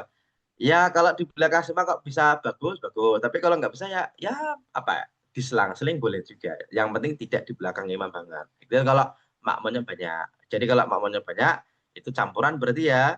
Berarti apa namanya? Berarti yang paling belakang imam itu yang tahu, yang apa? Yang tahu, yang sudah dewasa. Belakangnya kalau bisa makmumnya yang kecil-kecil. Atau kalau ada anak kecil ya bersama dengan yang lainnya juga silahkan dan tidak menganggap memutus barisan gitu kan ya karena mereka juga tetap dianggap sholat kalau kabur baru dianggap memutus barisan maka yang belakang maju atau yang samping kanan kiri merapatkan gitu oke kemudian yang berikutnya ya yaitu imamnya laki-laki satu datang ya kalau itu mirip dengan tadi ya boleh dimundurkan atau mundur dua-duanya boleh ya, kalau di samping kanan kiri nggak masalah juga tapi kalau ditanya apakah ada hadis tentang apa menepuk pundak nggak ada ya tapi mohon maaf alhamdulillah tapi kalau mau tepuk pundak ya nggak apa-apa tapi kalau mau apa nggak tepuk pundak ya nggak apa-apa ya, oke ini tentang satu lalu datang lah kalau makmumnya dua lalu datang ya berarti ikut baris kan bareng-bareng gitu oke kemudian yang berikutnya kalau imamnya perempuan mau makmum satu dua tiga empat dulu ya memang meskipun tidak ada hadisnya dari Nabi ya ini adalah perbuatan dari beberapa sahabat Nabi yang perempuan. Ya, jadi Aisyah pernah jadi imam sholat. Terus Ummu Salamah jadi imam sholat. Itu berdiri di sela-sela barisan. Di tengah-tengah soft, kan di depannya. Ini dulu pernah ya. Ya makanya nanti hadisnya nanti disebutkan. Anak Aisyah itu sholat. Saya apa namanya lemah baterainya. Oke, sudah. Ya dulu Aisyah itu anak Aisyah amat hunna mengimami barisan ya. Waqamat bainahunna berdiri di antara mereka ya fi sholatin maktubati di sholat fardu ya. Wa an Hujairah an Ummi Salamah annaha amat hunna fakanat wasaton. Ini di tengah-tengah barisan ya. Ini kalau imamnya perempuan mau satu kan nggak mungkin di tengah ya, pasti di samping ya. Kalau dua atau lebih di tengah. Tapi kalau di depan itu ya nggak apa nggak batal jamaahnya, tetap sah. Tapi kalau dalam hadisnya ya walaupun bukan dari Nabi tapi dari istri-istri Nabi ya, mereka berdiri di tengah-tengah. Makanya di sini nanti ada kan pemahaman sahabat Nabi itu salah satu hujah ya, salah satu dalil. Walaupun nanti dalil ini berbeda dengan dalil umum kalau imam itu di depan, makanya jadi perdebatan di antara ulama. Tapi kalau berdiri di tengah-tengah ini seperti yang dilakukan oleh siapa? Aisyah dan Ummu Salamah ketika jadi imam sholat di zaman itu. Kemudian kalau imamnya satu laki-laki, makmumnya satu perempuan, jawabannya tergantung makmumnya siapa, imamnya siapa. Kenapa? Kalau makmumnya satu perempuan, imamnya satu laki-laki, tapi istrinya orang, bahaya. Walaupun sholat, nggak boleh gitu kan. Nggak boleh berduaannya, bukan nggak boleh sholatnya. Kalau pacarnya gimana? Nggak boleh ya. Layak keluar narojulun bimraatin ila ma'ati muharramin. Tapi kan sholat Pak Ustadz kan nggak bahaya sholatnya gitu kan ya. Setelah sholat kan nggak tahu juga gitu. Makanya kholwat itu nggak boleh. Tapi kalau bersama jamaah yang banyak gimana Pak Ustadz? Nah ini berarti kan nggak kholwat. Larangannya kan bukan berduaannya ketika sholat, tapi kholwatnya. Artinya kalau nanti kadang-kadang di kantor tuh ya, ada ibu-ibu, ada temannya satu, terus jamaahnya masih banyak, Pak, makmum ya? Ya, ya, ya, gitu ya. Ya silahkan. Tapi kalau ibu-ibu kok nggak makmum, sholat sendiri ya nggak masalah, no problem. Karena perempuan itu yang penting sholat. Mau jamaah bagus, nggak jamaah nggak apa-apa. Ya. Tapi kalau istrinya sendiri boleh, tapi bagusnya tetap di masjid kalau suaminya sholat, kecuali kalau sholat sunnah. Itu berdirinya tetap di belakang. Oke ya, perempuan itu di belakang.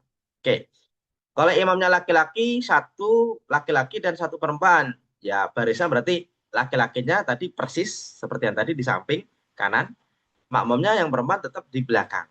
Ya, dan ini kalau satunya laki-laki dan anak yatim, gimana dong? Lah, di sini nih menjadi dalil kalau anak yatim itu belum balik dianggap masuk barisan, bukan ya, tidak dianggap sebagai memutus barisan, ya. Hadisnya dari Imam Bukhari gini, Anas bin Malik itu cerita gini, sholat Nabi Shallallahu Alaihi Wasallam di baiti Ummi Sulaim. Dulu apa Nabi pernah sholat di rumahnya Ummu Sulaim. Fakum tuh kata Anas ya, aku berdiri wayatimun kholfahu dan satu anak yatim di belakang beliau. Artinya anasnya dewasa, anak yatimnya belum dewasa, masih kecil karena disebut yatim pasti masih kecil, berdirinya di belakang bukan di samping. Artinya yatimnya tadi dianggap barisan juga karena kalau yang di belakang itu biasanya makmumnya lebih dari satu.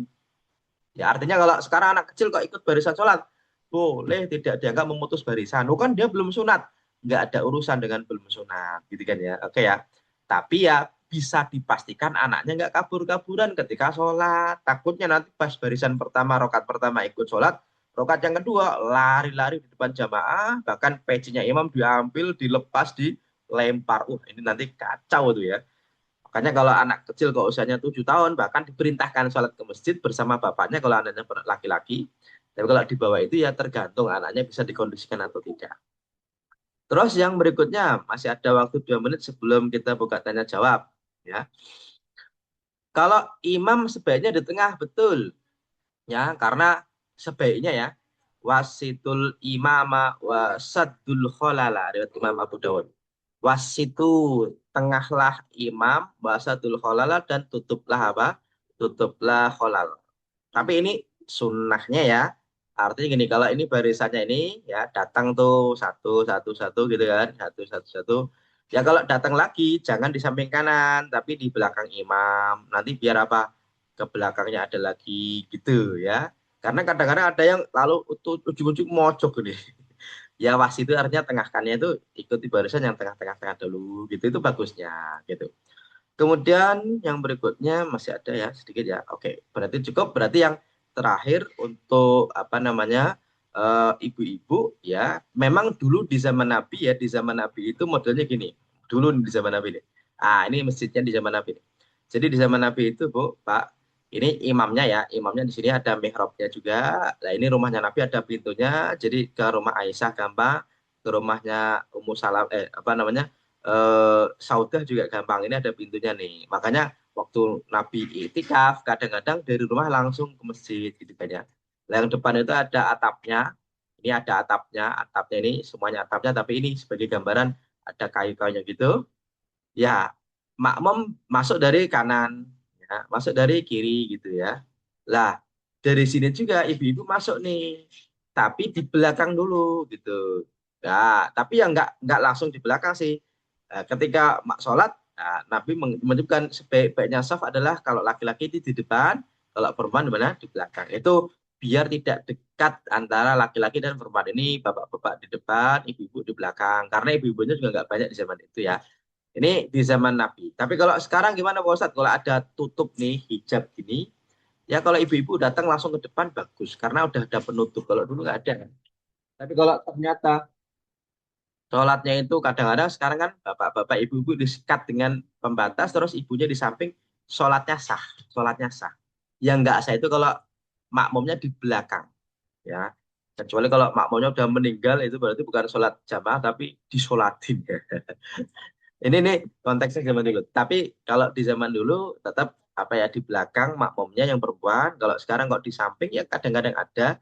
Tapi kalau mau lebih bagus ya agak ke belakang bagus juga ya.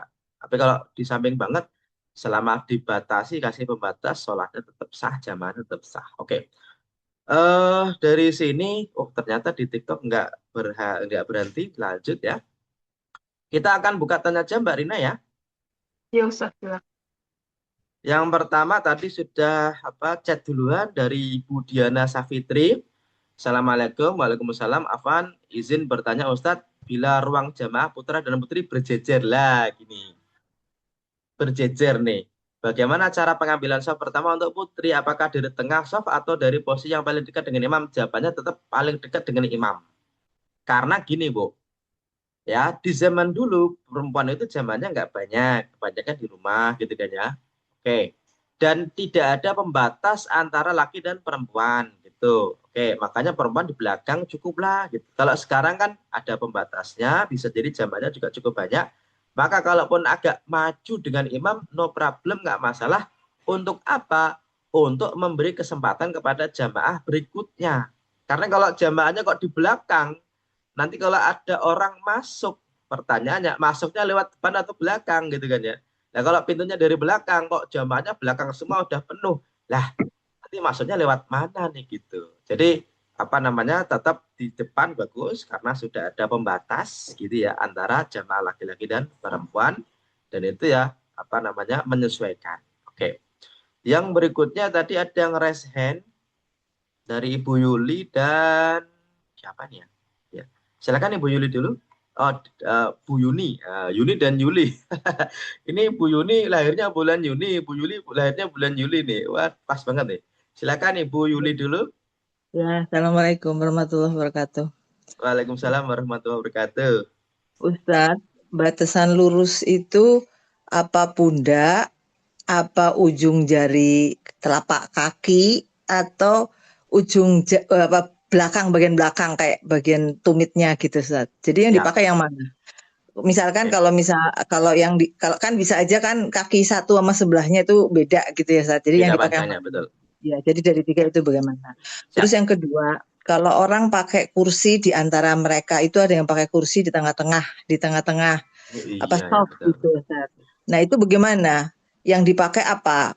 Apa pada saat berdiri takbir itu yang supaya lurus? Padahal kalau dibikin begitu berarti kursinya makan tempat ke belakang, belakang nggak bisa sujud gitu loh. Itu gimana Ustaz ya? Makasih. Betul, betul. Ya, yang pertama tentang apa namanya batasan lurus itu, Bu, memang tidak ada hadis spesifik, tapi apa ya? Dulu sahabat Nabi kan meluruskannya dengan pundak, ya, mangkib itu pundak sini, Bu, ya. Ini ya, apa namanya? Bahu lah, mohon maaf, bukan pundak ya, bahu. Terus juga dari tumit, ya, al-qatam itu artinya tumit. Ka'bun itu artinya mata kaki. Makanya kalau sekarang sih karena ada barisnya ya Bu, ada garisnya itu yang paling gampang adalah tumit belakang Bu. Dan untuk tumit belakang itu biasanya kalau pundak itu nggak beda jauh ya. Makanya kalau yang sekarang itu ada bukan ujung kaki tapi bagian belakang dari tumit itu yang disamakan ya. Dan Hmm. biasanya pundak itu menyesuaikan biasanya ya. Dan kalaupun beda itu nggak begitu beda, cukup signifikan. Kan ada orang yang tipis, ada yang tebel. Hmm. Tipis itu artinya agak-agak kurus, tebel agak tebel gitu ya. Ya itu bedanya nggak banget ya. Tapi kalau belakang tumitnya sama itu biasanya bisa lebih sama daripada ujung kaki yang depan. Itu yang pertama. Jadi Yang kedua, Ustadz maaf ya. ya, Berarti waktu kita ada garis kan kita waktu sholat ada sajadah yang sama-sama itu yang dari masjid digelar.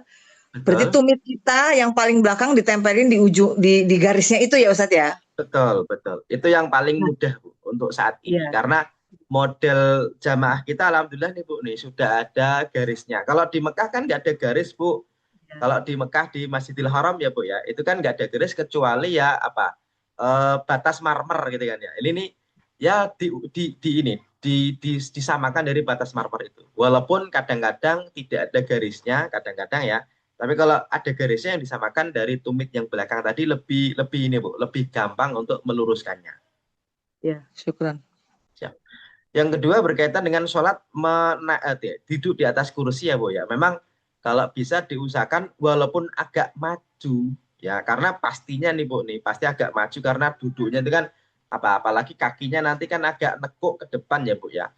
Itu kalau punggungnya belakang lurus bagus dalam rangka apa? Dalam rangka memberikan tempat sujud kepada yang belakang. Makanya kalau secara pribadi saya, Bu, secara pribadi nih, kalau boleh dipilih ya, duduk di atas kursi atau duduk di bawah, saya itu memilih duduk di bawah, Bu. Dan duduk di bawah itu pasti kan tumitnya kan lebih maju daripada jamaah kan ya, ya itu pastilah gitu ya. Tetapi punggungnya tetap sama. Ya, kalau pakai kursi nanti tergantung model kursinya, Bu ya. Ada yang kakinya itu agak gini nih, Bu. Nah, kalau agak gini nih, nanti kalau kursi yang kaki belakangnya itu kok menjajah barisan belakang, kasihan yang belakang, Bu. Makanya kalau dari sisi pribadi, kenapa saya lebih cenderung senang duduk di lantai daripada di kursi, Bu? Itu untuk menghormati jamaah ketika sujud dan ketika berduduk.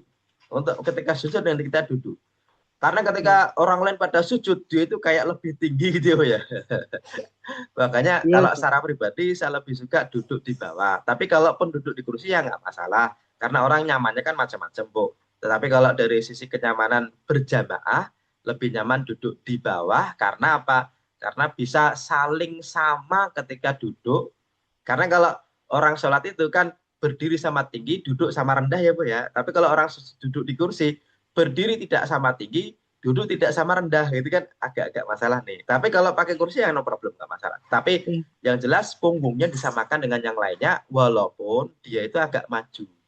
Ya, Iya. walaupun agak maju dari soft yang lainnya. Tetapi kalau pakai kursi, diusahakan jangan di tengah-tengah tapi di samping. Biar apa? Iya. Setidaknya itu yang terganggu itu hanya lingkupnya samping kirinya dan belakangnya saja. Itu tuh apa ya? Hmm. Untuk saling ini aja sih, saling menghormati aja sih. Iya. Ya, tapi kalau di Ustadz, tengah ya nggak apa-apa juga. Ya, silakan ya Bu. masalahnya bukan nggak mau turun, emang nggak bisa turun, jadi terpaksa harus pakai kursi memang gitu loh, Ustadz. Makanya Nah, kan jadi kalau bisa dipilih tadi ya Bu ya, kalau bisa iya, dipilih. iya, Karena iya. kadang-kadang gini Bu, nanti jadi perdebatan orang. Orangnya gini, orang jalan kaki dari rumah aja bisa, masa sholat pakai kursi lah. Ini kan orang kadang-kadang nggak tahu Bu, nggak taunya gini. Iya. Jalannya bisa, tapi berdiri lamanya pusing. Kadang-kadang gitu. Kan kadang-kadang jadi omongan Bu. Omongannya apa? Ya kan dia jalan dari rumah kan pakai kaki bisa. Loh kenapa sholatnya kok nggak berdiri? Ya bisa jadi karena dia berdiri lama pusing kan kita nggak tahu ya Bu ya. Iya. Makanya kalau bisa pilih silakan pilih. Kalau nggak bisa ya la yukallifu nafsan illa usaha. Oke, Jadi bisa diterima ya, jawabannya Bu. ya. Jadi intinya pundak ya Ustadz ya, Betul, betul. disamakan ya. Karena Betul. kalau dibikin begitu waktu duduk itu Ustadz, duduk di antara dua sujud atau apa itu emang maju jadinya gitu Ustadz. Betul, Posisinya betul. di depan sekali ya, maksudnya nggak satu garis gitu loh Ustadz. Si Betul. punggung si pundak kita Karena tuh memang keluar. tidak berdiri ya. Jadi kalau berdiri bisa sama, tapi kalau yang satu berdiri yang satu duduk pasti ujung ujung kakinya atau lututnya itu pasti lebih lebih Iya, ini Bu, lebih maju. maju daripada Hmm. yang lainnya. Ya baik Ustadz, Siap. jelas. Syukur Oke, jazakallah. siap. Yang berikutnya dari Bu Yuni. Oh, ini nanti resennya yang ketiga nanti kita bacakan dulu yang di ini dulu ya, yang di chat dulu ya. Bu Yuni dulu silakan. Assalamualaikum warahmatullahi wabarakatuh. Waalaikumsalam warahmatullahi wabarakatuh. Silakan Ibu Yuni. Ya, izin bertanya, Ustadz, Ya. kalau misalkan kita ini sholat jamaahnya di rumah, apa namanya, kebetulan Ya. ada keluarga atau menantu itu mu'alaf. Nah, itu Ya. bagaimana? Kita imamnya kan perempuan nih. Nah, ini karena dia mu'alaf kan belum pede untuk sholat Tapi sendiri. laki-laki ya Bu ya. Laki-laki ya, namanya menantu ya. Ya, kebetulan yang laki-laki anak maupun suami ini kan di masjid misalnya gitu. Itu bagaimana Ustadz posisinya? Kalau yang laki-laki malaf tadi Bu, kok suaminya ke masjid, berarti ajak saja ke masjid Bu. Dia ini apa nggak belum pede gitu loh Ustadz. Oh, belum pede. Oke, Mm-mm. oke. Kalau belum pede, ajak ke masjid yang nggak dikenal Bu. Artinya malah ini jadi pelajaran kalau sholat itu ke masjid. Dari awal itu diajari sholat ke masjid. Cuma kalau mu'alaf kok laki-laki baru banget mu'alaf, kalau belum pede ke masjid, nggak apa-apa, sholat di rumah, tapi yang jadi imam nggak ada. Kalaupun di rumah adanya perempuan, tetap perempuan sholat sendiri, yang mu'alaf sholat sendiri.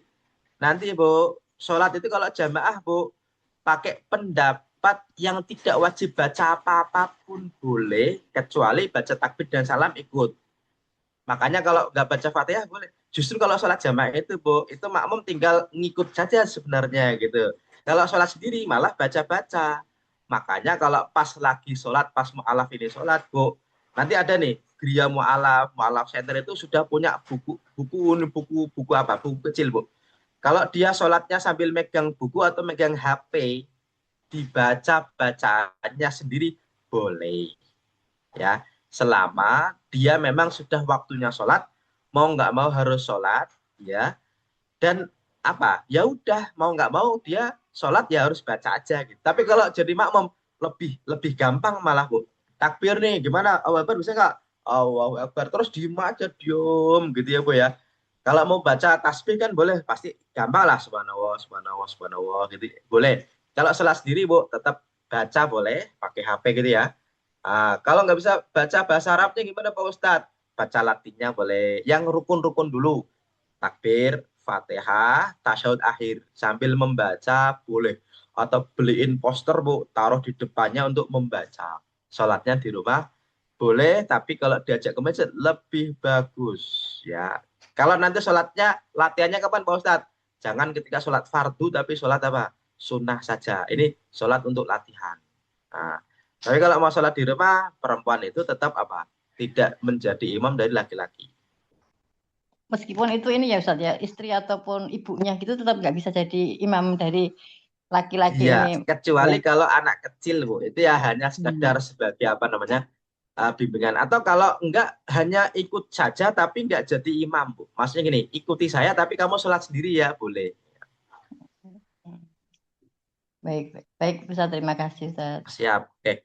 Ini mohon maaf, residennya ada dua lagi, tapi saya bacakan yang di sini dulu. Nanti saya bacakan yang di apa ya di TikTok ya. Yang di sini dari Ibu Pujia izin bertanya, Ustadz, jika dua orang perempuan imam di sebelah kanan atau kiri? Gini, seperti yang tadi ya Bu, ya tetap nih.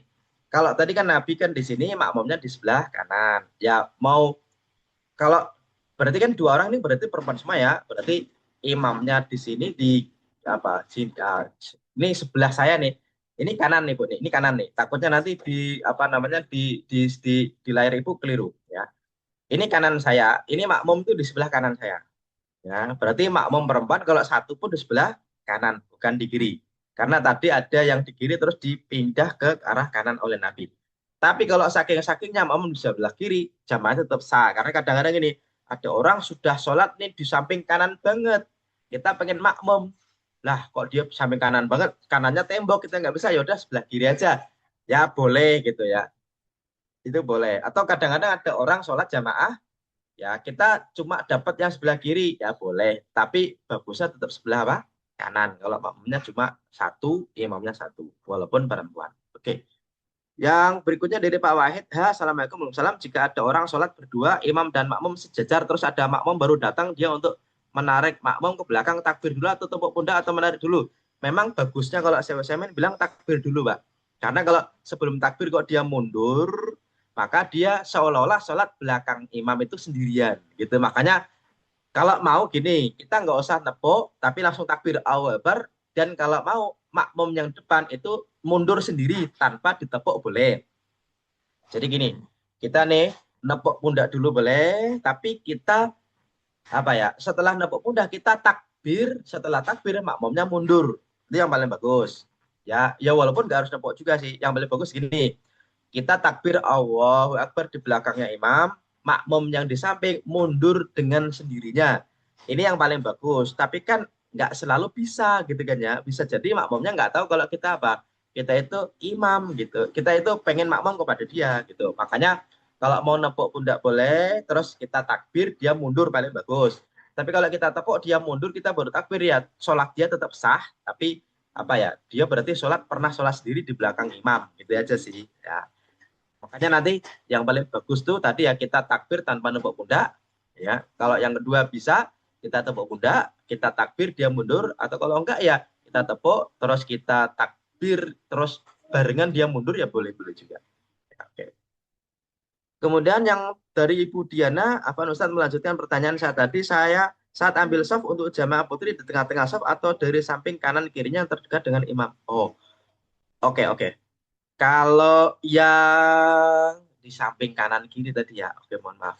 Kalau yang samping kanannya imam tetap bagusnya gini, kan sejajar tuh ya, sejajar. Tetap dia yang dianggap tengah itu adalah imamnya, yang dianggap tengah adalah imamnya gitu. Jadi kalau ada orang kok makmumnya perempuan kok di samping kiri imam, maka yang dianggap tengah adalah yang samping kanannya jamaahnya perempuan tadi. Karena yang dianggap tengah adalah imamnya. Oke, saya kira cukup dulu ya. Ini insya Allah nanti di pertemuan berikutnya kita akan lanjutkan karena saya punya tugas baru nih ibu-ibu ya. Nganter anak sekolah nih, alhamdulillah anak saya masuk sekolah. Ibu Alida sama Bu Umin, mohon maaf, eh, kalau pertanyaannya kita pending, nggak apa-apa ya Bu ya. Besok kita Ustaz, lanjutkan, nggak monggo. apa-apa ya Bu ya. Saya punya tugas baru nih jam 7 lebih seperempat harus ngantar sekolah nih. Semoga minta doanya buat ibu-ibu semoga Enggak bisa apa. sekolah dengan baik. Ini anak saya yang pertama Bu, kelas RA, kelas TK nih, umur 5 tahun. Ya, jadi kalau apa namanya ini baru pertama ditinggal, jadi saya harus nganterin dulu ya. Oke ya. Oke. Oke, ya, saya kembalikan kepada moderator yang dari sini. Silahkan kalau mau ditutup Mbak Rina.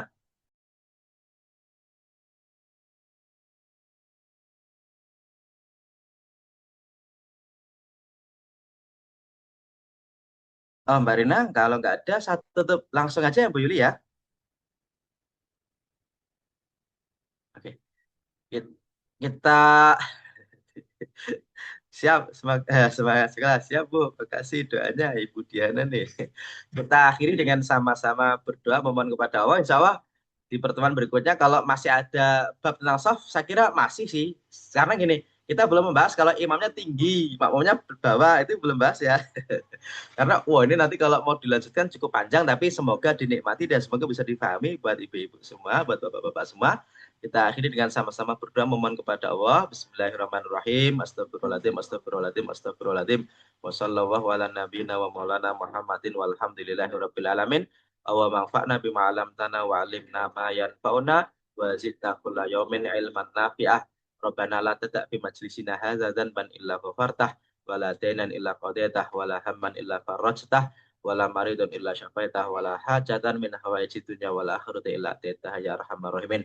Rabbana atina min ladunka rahmatan wa hayyi lana min amrina rasyada. Rabbana atina fid dunya hasanah wa fil akhirati hasanah wa qina adzabannar. Subhana rabbika rabbil izzati amma yasifun wa salamun alal mursalin walhamdulillahi rabbil alamin. Kalau nggak ada Mbak Rina, kita akhiri dengan sama-sama baca hamdalah alhamdulillahirabbil alamin dan juga kafaratul majlis subhanaka wahumma wa bihamdika asyhadu an la ilaha illa anta astaghfiruka wa atubu ilaik. Terima kasih kepada ibu-ibu yang telah hadir, yang telah bertanya. Kalau nanti ada pertanyaan, mohon maaf kalau tidak bisa dijawab semuanya. Insya Allah nanti kita lanjutkan di pertemuan berikutnya. Kurang lebihnya saya mohon maaf. Assalamualaikum warahmatullahi wabarakatuh.